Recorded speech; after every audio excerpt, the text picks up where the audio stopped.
Dit programma wordt mij mogelijk maken door Rabobank en de Peugeot-dealers Hielkema en Haima.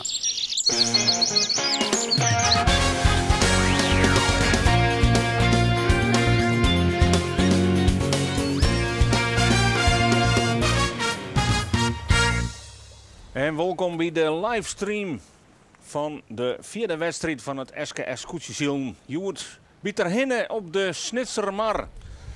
Ze kiezen positie en komen boord aan boord. Ze kroepen naar de startlijnen toe. En dan is dreig te zien waar de eerste startlijnen leidt, de eerste starttonnen. Want dat bepaalt straks of we een reglementair goede start hebben of dat er gewoon waarom hadden. En het is nog 10 seconden.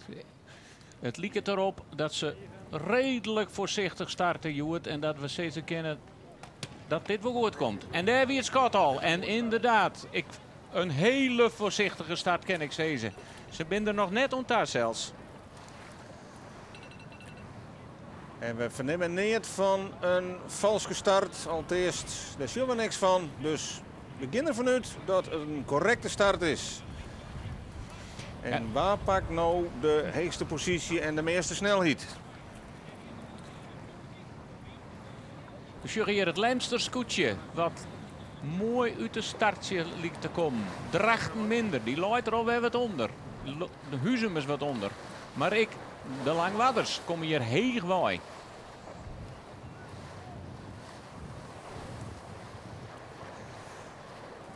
Ze moeten alle keer die lange slag maatje helemaal naar boppen. En dan zullen er nog meer kruist worden moeten, denk ik, om die eerste boppers tonnen te ronden. En oors looit de baan altijd wat meer naar de Grutte Grienen toe. Dat is het eilandje wat je daar verder zorgen. En wie er altijd een voorrangspositie te hellen om hoe start te dwingen. Maar omdat de baan nou verder nooit, of zelfs een oer het Prinses Margriet kanaal looit, zal er minder gebruik van maken worden.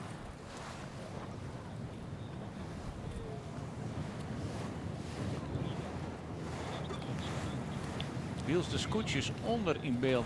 Nou krijgt even een oorshot ietsje heger kennen. De wien ietsje gunstiger krijgen dan je bovenoren. En we zullen straks zien bij de heegste tonnen. Waar het Lemster scootje looit je wel echt heel mooi hè. Alweer. Het Lemster scootje docht het prima ontnota in deze competitie. Zitten er eigenlijk elke dag haast bij. Al tweede plakken achter hun namen staan. En toch echt in de top van het klassement mee. En ze laten hier zien dat het nota dus geen tafel is. Albert Visser van de Lemmer.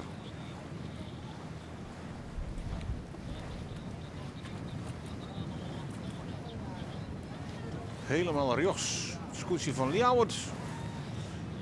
Die laat het diepst. Zo vier dat wij het hier wij beoordelen kennen. En de vensters zitten daar weer boven.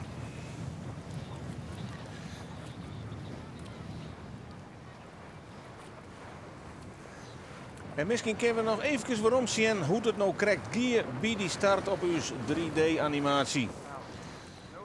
Dan zullen we de verschillende posities, dan zullen we hier helemaal bovenin Snits en Starem die het vlak bij het startskip Delwolle. Daar zit ik de hele mannen en Akrum. En dan volle meer de orenkant door. Daar vinden we Piegelix, een van de favorieten, Grauw. En ik Jereveen, die helemaal de orenkant van de startlijnen kiezen. En dan kunnen we toch zien dat de skippen die wat meer daar in de midden starten, Lemmer, Huzum, Langwaar, dichter bij de lijn zitten ze krijgt dan het groepje wat je vlak bij de korte starten. Akrum, Snits, Starem en de hele mannen. En ja, hoe pakt dat uit? Wie het gunstiger bij de kotter, ja, dan ken je iets letter wezen. Maar tot nou daar liggen de Lemsters de beste papieren te hebben. Wils via de voorgrond Snits, jongen. En die had dus toch al een hele serie skippen te pakken, want die moeten alle keer achter hem del. Dit kan wel interessant worden. Hoe komt het mij de Lemmer en mij Snits?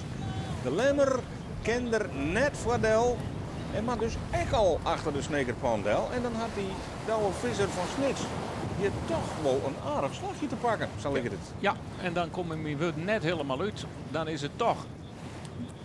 En wat letter starten. Net helemaal op een lijn. Maar toch een betere positie wat de snitsers hebben.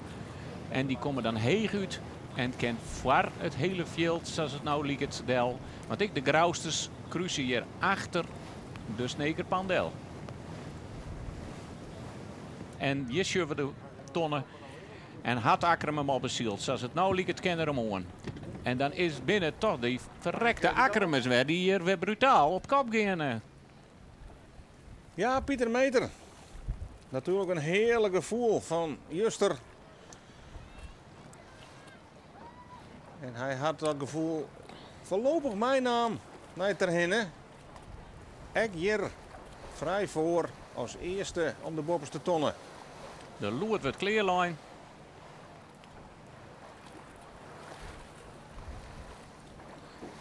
Akkerem als eerste om het tonnen. Daar vlak achter Sielt Snits. En dan krijgen we Grauw en De Lemmer.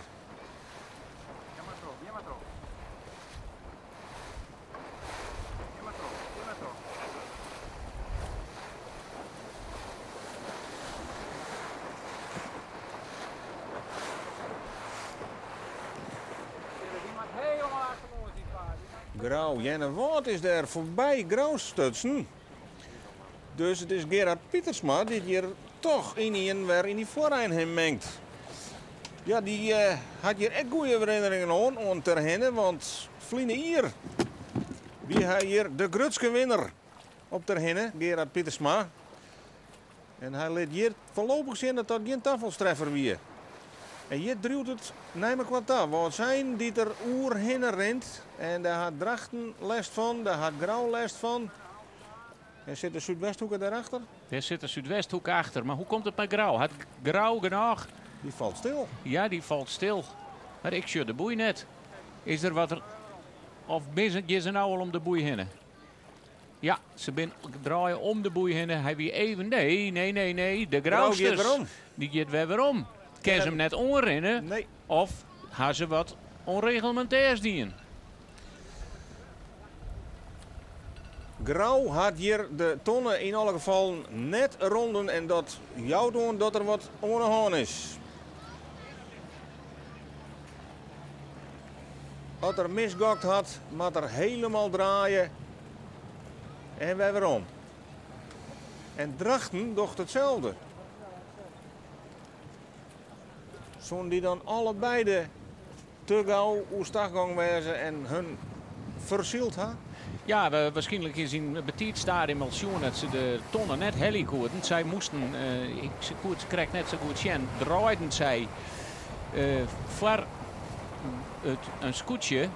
Daar gingen ze onderlezen en daardoor konden ze de tonnen waarschijnlijk net berennen. En hadden ze bijtijds besloten, we bezieken het net om hem te hellen en eventueel om te rijden, maar we beginnen oersdag. En we grijpen een keer. En we beginnen opnieuw op de boei, jongen. Ja, dit is dan toch wel een behoorlijk tikje wat ze even oprennen. Want dit kost de posities. Dit wordt een grote inhaalrace voor Grauw. Ik heb het toch rustig stellen als een van de favorieten. Die moet nou gewoon dadelijk achterom sluiten. Ja, en dan hebben we even de eerste tonronding gehad. En dan lezen de Akkermers op 1, Snits op 2. De Lemsters op 3, Jenne Wout op 4, 4 wordt zijn, 6 de Zuidwesthoek, 7 het Veen, 8 Huzum en nog lang waar, zien de hele mannen, al wil jou het, Drachten, Grauw, matten nog om de tonnen heen. Ja, zoals nou ligt is dit de aanloopwedstrijd voor Grauw. Maar ja, die word je saboteerd in het kampioenschap liever nog net, hè? Want je weet er niks van hoe de rest van de week eruit ziet. En er kan nog eens een keer een min vallen. Dus dat wil je zo lang mogelijk uitstellen. Ja, dit gaat mooi voor het lapje. Vrije wien. Snekerpan. Jonken De Lemmer. Douwe en broer Albert. Jonken en Noir. Op jacht naar Pieter Meter van Akkerem. Hij straalt rust uit, Douwe Visser. De gevoel liep het goed.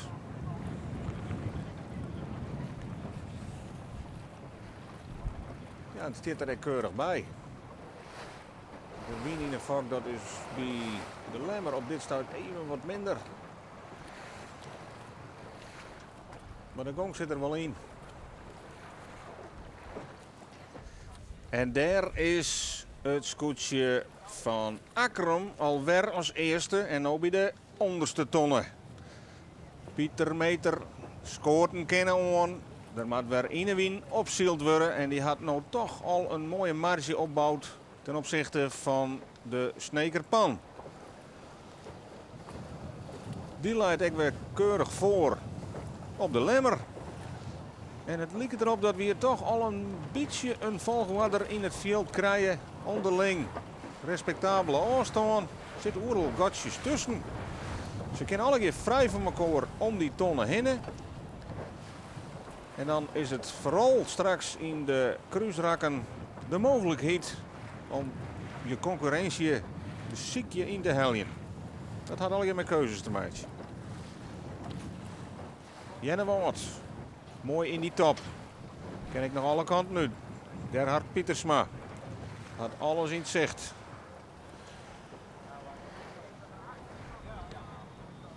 Wils er heel goed naar het wetter en de wolken zien worden. Want we sjurren hier de wolken boppen de scootjes hingen.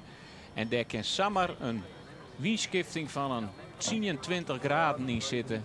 En dat is voor de man die de tactiek bepalen op de achterdekken. Tierenwichtig om te zien welke slag je wint, wanneer je woensdag.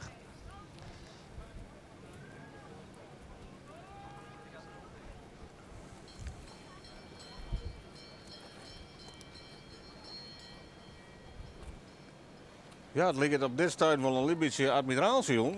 Alle keer keurig achter elkaar in een rechte lijn met onderling gepaste afstand. Maar dit is absoluut net wat die skippers natuurlijk van doel binnen om wat achter elkaar rond te zielen. Dus het zal niet benijden welk scootje als eerste de vrije ruimte kiest. Jeder hoe start gaat en dus in de aanval gaat. En dat zijn de Jennewoordsters. Die zijn ondertussen oerstag gegaan. Wils de Boppen nou ik de Lemmer draait is. En Snits en Akkerum nog even terugzetten. Zuidwesthoeker die prikt hem toch een beetje boppen. Wat zijn? Allereerst dat beziekt er en dat beziekt Jereveen vanzelfs ook. Zo'n die er direct doorheen gaan. Het lijkt erop. Jereveen met Sietsebrouwer kiest de vrije route. Hij klapt voort bij de Zuidwesthoeker. Vrije Wienwolderha. En hij kiest ook voor de aanval. Officieel is dit natuurlijk ook het thuiswetter van het vensterscootje. Ja, dat is, het is hun wetter. De burgemeester hier het er al over dat ze waarschijnlijk nog een achterstallige hier rekken krijgen van de gemeente. Ja, het is nou Frieske Marnt zeker. Ja, de Frieske Marnt. Met altijd even Kastelaan wie het vroeger. Maar dat wie ironisch bedoeld. Maar de Jereveensters binnen in het hier.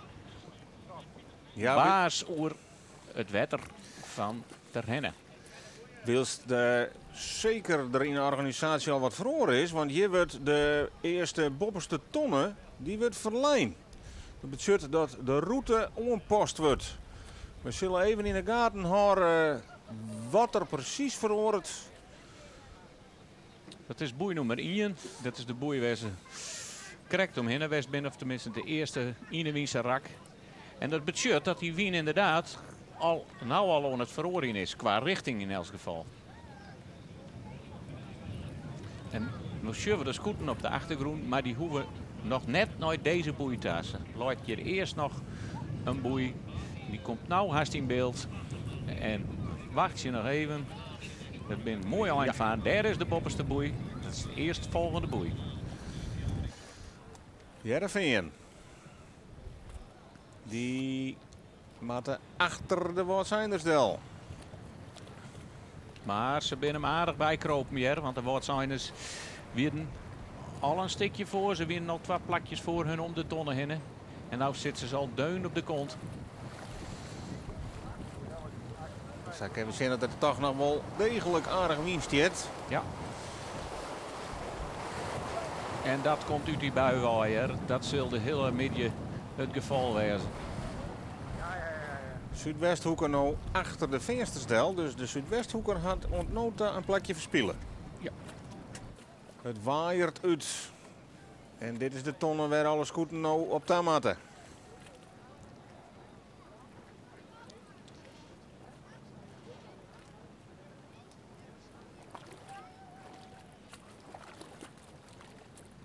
En zo bestrikt de vloot al een heel groot pad van de mar. Ja, en als grousters, je hebben een snel schip. En als je dan achterin startte, dan moet je toch in deze eerste 2 rakken al een paar goede klappen uitdeeld hebben. Maar het lijkt er nou wel op dat de dragsters, ik werd de grousters voorbij binnen en de grousters nog heel tijd achterom hingen.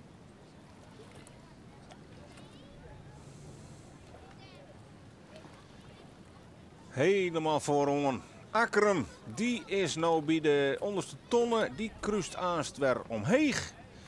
Naar de eerste bopperste. En dan kunnen we zeggen dat we de eerste route in de heel ziel hebben. Ja, dan is het klassement al een lietsbeetje delt zetten. En hier zullen we de grousters op jacht naar een verbetering van hun positie tot nou toe. Zal Pieter Meter al een keer een wast werden. Die leidt lekker vrij voor. Die denkt van laat het maar lekker zo doorgaan. Die doet op dit moment 4 wij de beste zaken.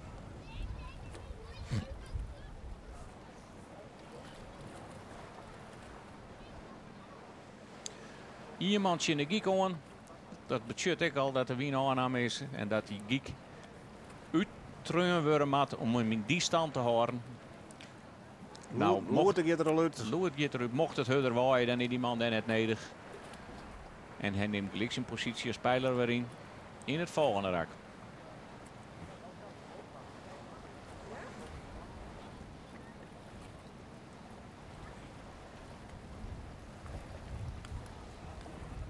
Ja, en hier hebben we dan toch wat spektakel verwachten hier. Hè? Het pakt nou de oren kant uit, want het lijkt erop dat je zelfs een vak wisselen wordt. Een licht waarvak erop en de orenvak aan, zodat het doel wij ze kennen van deze actie. Ja, als je helemaal wist van je zaak bent en je weet dat je maar lichter was, maar een betere vak. Maar in de regel is dit een beetje het gevoel of het tussen de eren van we zijn achterom, er is iets mis met het schip. Er moet wat gebeuren en dan moet er een nieuwe vak op. Het is altijd wel even aardig om te zien hoe zo'n vakwissel gaat, want daar word ik op traind. In de regel wordt de onderste leuvers, dat zijn de, steeds maar de jekjes die om de voorstag zitten, eerst losmaken en dan wordt de nieuwe vak in jekken, dat je toch nog wat profijt hebt van de vak die erop zit, al hing het die nou helemaal slap. En dan wordt in één keer de oude vak, om het zo maar te zeggen, al zal die in leeftijd net oud wezen, naar beneden hellen en in één keer de oren erop zetten. En dat zie je nou waar. Ja, daar heb je mooi de ruimte voor in de roemerrakken. Het grutzeil houdt de gong er zo vol mogelijk wel in. Er staat net een soort druk op een fok. En dan maar voor hun maar te hopen dat het schip daar wat meer van rent. En ondertussen binnen Akkermes en de Snitsers alweer om de onderste ton heen. En het lietse kortje verschil wat de Snitsers maken hier, of Joen hier een paar seconden, had ze ik alweer in Jeroen. En er zit nog een hele minuut tussen de Akkermes en de Snitsers. Als je de statistieken erbij haalt, dan lijkt het dat het verschil lietser is tussen Snits en Akkerum. Snits leidt wat heger, krijgt hem wat beter. Dat zien we hier mooi ontstreepje in het wetter. Daar zien we de afwijking in koers tussen de Akkermers en de Snitsers. En dan maak je meters. Ja, en dan kan er in één rak toch weer een product gebeuren. Jenne Woord en de Lemmer liet je daar nog net al te volle van te profiteren. Maar dit is een boeiend duel. Snits leidt heger. Het is Akkerum dan wel een beetje voor. Maar hoe komt dit aansten bij de ton uit? Dat kan een mooi duel worden. Ja, de Snitsers volop in aanval.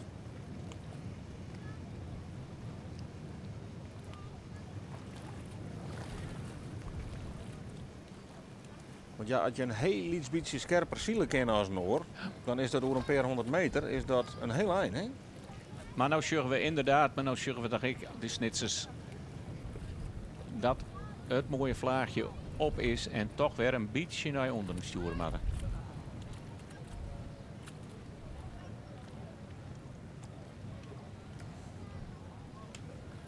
Douwe Visser van Snits in de aanval op het scootje van Akkerum.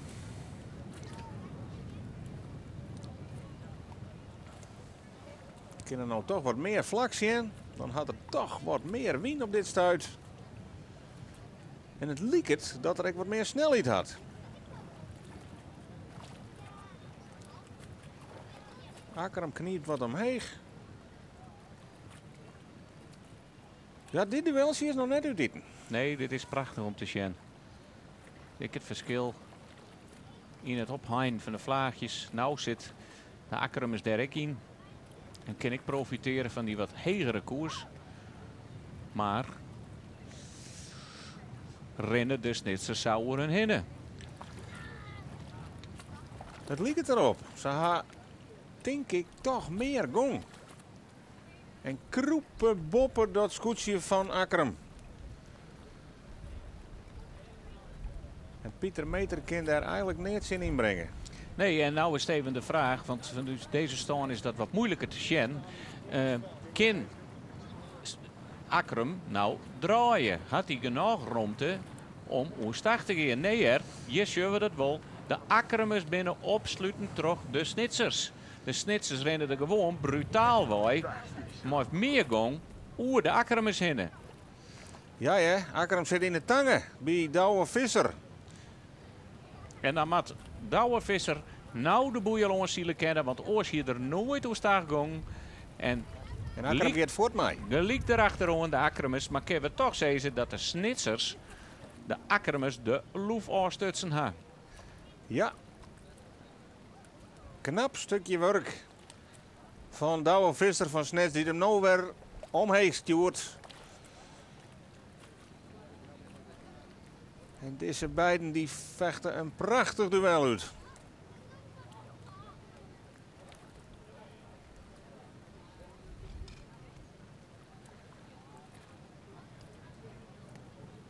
Prachtig gezicht. Snitsers willen me net doorheen gaan. En druk hem steeds een beetje omheen. Maar nou had ik Akkerum weer goed te snel erin. Maar nou zullen we toch het kopje van de Akkerumers verdwijnen achter het scootje van de Snitsers. Het lijkt erop dat Douwe Visser van Snits de beste papieren had. Die draait nou roem die kant uit. En het is Akkerum wat niet ons kent als volgje. Douwe Visser op naar de bopperste tonnen. De tweede bopperste tonnen. En nou is het interessant om te zien, want daarachter zien we de Jenna Woordsters ik alweer komen. En deze man moet toch even mooi met elkaar in gevecht. En we zeggen ik, nou zien we de gieken wat verder uit vierd worden. Ze hebben te volle meters maken naar die tonnen daar. Ze komen wel op bakboord aan, maar Gerard Pietersma komt daarachter ik nog aan. Maar die leidt op stuurboord. Dus in principe had de Snitser pannen er geen last van. Maar hoe komt het met het scootje van Akkerum? In elk geval, nee, de Jenna Woordsters kiezen ervoor om het kop even wat in de wind te lezen. De Akkerumers er rond te Jan om die tonnen te hinnen te gaan. En de Akkerumers maaien nou gewoon tros zetten. Ik al ken ze die tonnen al lang bezielen. Want ze zullen net willen dat de Jenna Woordsters oer hen heen rennen. En dat is natuurlijk in het voordeel van Snits. Ja, ze dwingen de Jenna Woordsters volledig hoe start te gaan. Die lezen dan even helemaal neer. En waar is Lemmer dan? Want die ziet niet correct vlak achter Jenna Woord. Daar is de Lemmer. Kan die dan ook nog profiteren van deze manoeuvre? De grote winnaar van deze slag is de Snekerpan. Die pakt hier de koppositie oer. Het is Akkerum wat de strijd voort ongeven mat met Jennewaard. En dat schip een schotje voortbrengen mat. Maar de Lemmer die kan daar toch weer aansluiten bij die top 3. En had dan de kans om Jennewaard weer aan te vallen. Toch een stukje strijd in de wedstrijd. Werd we net direct weer op rekening hier nog, hè? Nee, nou ja, het loopt die jippen, het is ken zo weer oors, maar en het hier heel mooi was. Ja, en als je weer de vensters was zien we de hele titel hoor dat die de ontsluiting het gatje steeds dichter maken. En dat doen ze nou weer. Deun op de kont van de Lemsters komen hier ik alweer de jonge jongens van het vensterskoetje onrezen.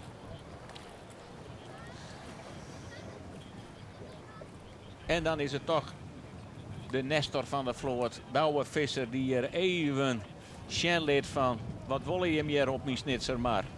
Ja, no pas grauw om de hoeken. En die is dan niks op zitten, ja. Die komt er gewoon net bij. Douwe Visser bij de onderste tonnen. Hij kan mij de Snekerpan weer omheeg. Die tweede route in.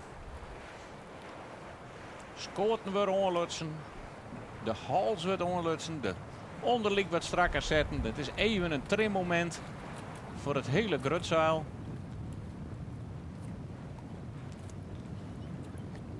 En dan is het toch wel wat. Nog vrij lang onder gong wil ze die ton al even voorbij binnen. Maar het schip rent, dat ken je zien. En die koppositie is voor eerst veiliggesteld. Douwe zijn dochter Dini Visser achterop. Shirt achterom. Waar de Akkerum zitten. En die gaan nou precies het plakje innaam. Precies 30 seconden achter de snitsers. Waar ze krijgt de snitsers zelfs leiden. Oeh. Die kiezen ervoor om direct door de wind te gaan en nou de orenslag te kiezen ten opzichte van de Snekerpan. Want ja, als je ergens achterom ziet, dan weet je in elk geval zeker dat je er heel moeilijk omheen komt. In dit geval gokken ze op een betere vlaag in de orenhoeken van de mar. En dat zien we dus straks pas zien bij die bovenste tonnen hoe dat uitpakt. Ja, het zal ik net alleen nog onvallen wezen voor de Pieter Meter, maar ik verdedig je. Want vlak achter hem aan komen de Jennewaardsters en de Lemsters ik al om de boei heen. Dus dit kan nog een verschrikkelijk spannend slot worden van deze editie op het snitster maar bij ter hinnen. En nou zorgen we de Vensters. Eén ongeval op de Lemsters. Ze lezen hoe stuurboord. En ze gaan er vlak achter Deljer. Dus ze moeten zelfs al wat afsturen. Ja. Dat betekent dat ze deun erop zitten. Maar Ze moeten nog draaien. ze moeten nog draaien. En dat betekent dat straks de Lemsters de Vensters zien komen. En die lezen dan op bakboord. Ja, dit moet even vlug. Albert Visser van de Lemmer drukt hem ertussen. Maar even zien, ken ik hem aan, maar die mat dadelijk om. En wat doet door de Lemsters? Ja, die draaien, maar draaien ze op tijd. Hij zet terug. Hij won natuurlijk die boeiekronde. En nou, hier de Vensters misschien een beetje jederoestag kennen. Om die Lemsters wat jederoestag te dwingen. Ze Maar mooi hun snelheid. Ze hagong. Broezen ze sa oer de Lemsters hinnen. En dan is het een voordeel dat je wat meer met je knik op een score terugzielen kennen. Want hier klappen ze boven oer de Lemmer heen. Sietse Brouwer pakt je dan op dit stuit toch even een positie naar voren ta. Schoot op naar het vierde plak. En de Lemmer, ja, ze kruisten er nog voor los. Maar dat laatste slagje kost het hun toch een plak. En dan is het toch mooi om te zien, hè, die Vensters. Van een zo'n plak, de eerste route. Scoren ben ze al 3 plakken naar voren en ben ze net de minste skippen voorbij zielt. En zielen ze nou een keurige vierde plak.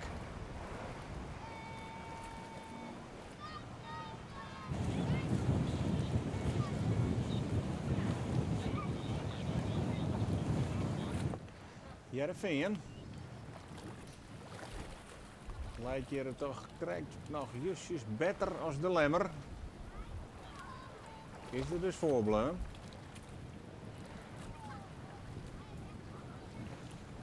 En de Lemmer die had weer last van.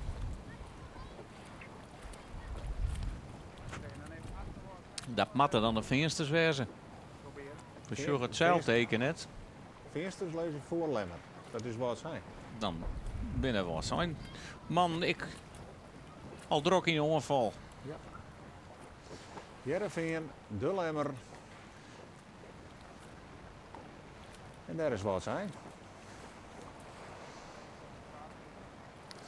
En dat betekent dat wat zijn met tegen Klaas van der Meul. Je wordt op dit stuit haar een beste prestatie moet nota zielen. En dan kunnen we toch stellen dat het experiment wat waarschijnlijk Takamier weer plakfinancieel de combinatie van de Hutsildooi en het SKS-koetsjesil slagen is. Een volledige wedstrijd, kunnen we toch zeggen. Ik voor de scootjes. En ik heb geen berichten yet van de KWS-kant, maar ik neem gewoon dat de Hutsildooi ik-slagen is. Ja, Douwe Visser loekt aan het helmhout, draait kundig om het tonnen en zocht dat het goed zit. Want daar in de vierde pas zoeken we het scootje van Pieter Meter van Akkerum. Een heel eind erachter. En dus kan de zegetocht van Douwe Visser nou al beginnen. Nog één keer helemaal in onderen ta, omheen kruisen. En ik verwacht je elk moment een startscotter te zien waar de finishvlaggen inhangt.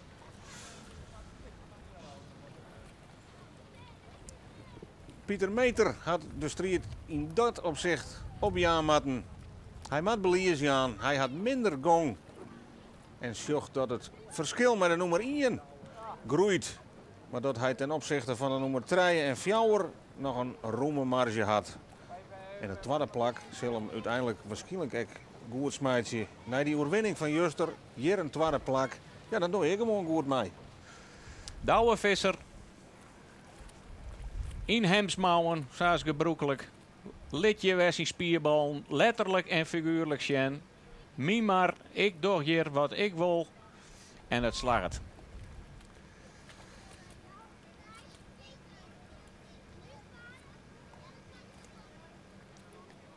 De finish komt in zicht voor de Snekerpan.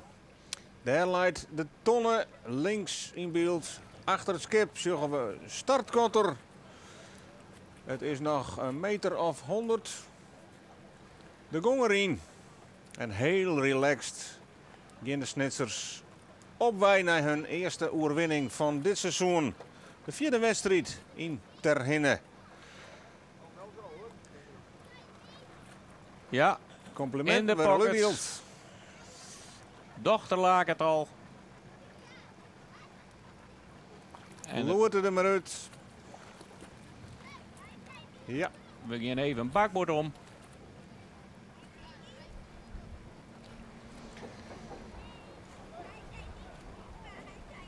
Jouwt even om de persboordjes en wat er achter hem aan komt. Even aan de kant. Wij gaan even nog wat omheen. Het helmhout kan om. Wachtzin is op het finishkot.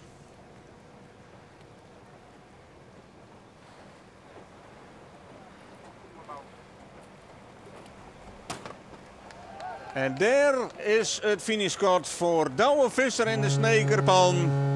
Hij wint de vierde wedstrijd bij Ter Hinne. Prachtige prestatie. Na een mooi duel met Akkerum werd hij een heel skoft achter ons zillen moest. Maar in de tweede route toch in het kruisrak het betere slag wist te vinden. Douwe Visser van Snits, de kampioen van Vlienen hier, pakt zijn eerste overwinning. En hier de nummer 2. En die zullen net minder blij wezen. De Akkerumers. Mooi Pieter Meter. Op de finishzone. En hoeveel minuten verschil. Dat maakt deze man niks uit. Want het gaat om de punten. tussen de nummers 1, 2 en 3. En Douwe Visser schreeuwt er 0,9 bij. En deze man krijgt er 2 punten bij. Pieter Meter van Akkerum. Juster een eerste plak, Joert een tweede plak. Het scootje van Akkerum meldt hem weer in het klassement bij de toppers. Prima tweede plak, biedt er heen van Pieter Meter.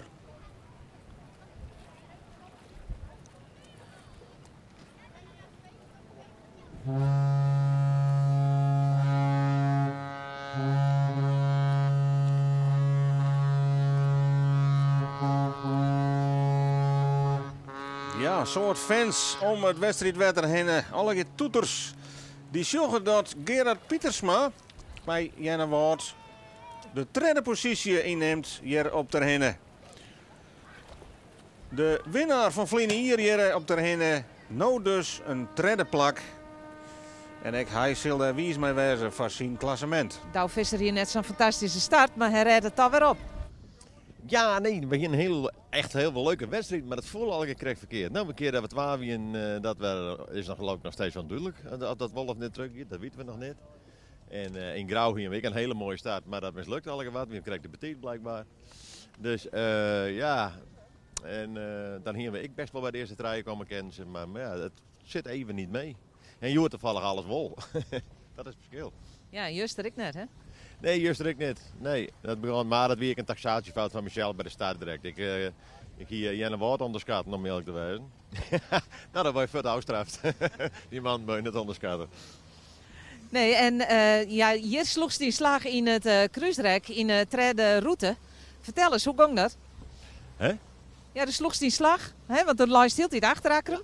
En in dat cruiserek, daar pakte ze hem. Ja, dat we lijnen bij de bakboord, hun moesten even hier draaien. Wij konden iets beetje terug. En ja, dat kan je het regisseren. Maar toen hun draaiden, wie de krek eventjes, nou niks eigenlijk. Dat klinkt wat raar, maar dat was eigenlijk heel weinig. En toen wij draaiden, toen werd het direct druk. Dus de shit we direct naast hun. Ja, dat was geluk. Maar ja, dat hier met dus mooi. Ja, geluk, hier is mooi en gewoon heel het zielt, want het skip dat rent wel. Ja, dat skip rent de hele tijd hartstikke goed. We hebben in Veenhoop en Jennewoord heb ik hartstikke leuk ziel. Dat ding rent echt wel. Maar ja, had je hier bij de start direct verrassen terug aan een tegenstander, ja, dan schiel je de hele dag achter de feiten nog natuurlijk. Dus dat is eigen stomme schuld van mij.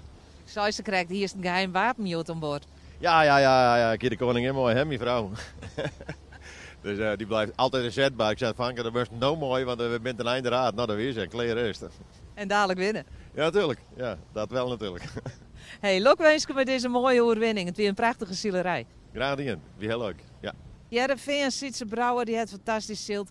Die binnen eindigen op een vierde plak.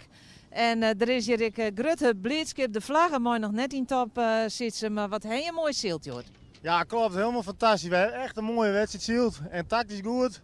En vooruitschakelen. Dus we zijn echt hartstikke blij met dit vierde plakje. Mooi. Op thuis werd het geweldig. We hebben echt een mooie wedstrijd zield. Ja, dus zij is tactisch goed. Vertel eens, welke tactiek hier is het toch als to, want dan pakt de slemmer lekker nog. Ja, nou, als je in de boeienronde gaan gewoon goed en daar pakken we een hoop hichten. En, nou ja, en wie eigenlijk maar in je slagen eigenlijk, in de walten en we hebben om, zeg maar. Nou, en als dat dan goed is, dan kun je ze erachter houden. Dat is hartstikke mooi. En hoe we wat zijn en Zuidwest ook pakken in het begin, het is tweede cruise ook geloven. Dan draai je het voort, wie het vol en dan zie je de vrije wien op en dan weet je gewoon dat het skip rent. En dan is het gewoon geweldig om te zien op die manier. En dan pak je de twee en dat is gewoon een lekker gevoel voor u. Is dit ook een opluchting? Ja, nou ja, op zich wel. Wij hebben op zich, we hebben oude wedstrijden ik net verkeerd zield. Nou, je moet een beetje pech gewoon zo en dan, maar ja, dat valt ik wel wat aan. Ik bedoel, vijfde en zesde plakje, nou ja. Ik hartstikke best nummer 4, dus we doen gewoon goed mee. En dat is waar ik hartstikke blij mee ben, absoluut. De fans die juichen, hè? Ja, de fans die juichen, er ben hier een hoop. Hier op terrein voor ons. Nou, dat is gewoon geweldig. De meesten vinden de Heerenveense scootje mooi. Nou, dat vinden wij ook, dit is leuk. De uitslag van ter henne. Eerste plak voor Douwe Visser van Snits. Hij verslacht Pieter Meter van Akkerum. Tweede wordt Gerard Pietersma van Jennewoord. Het Veen, heel creëer Sietse Brouwer, het vierde plak. Vijfde de Lemmer met Albert Visser. Zesde plak van Woordzijn, Terke Klaas van der Meulen. En het zesde stekje is voor de Zuidwesthoeken van Auke de Groot. Nummer 8 vinden we Huzum, Johannes Meter. De hele mannen, 9e met Klaas Westerdijk. 10, Ljouwert, Willem Zwaga. Grauw, ja, die vinden we helemaal op het 11e plak naar die minnemanoeuvre. 12 Drachten, Jeroen Pietersma en als allerlaatste Langwar met Jaap Zwaga.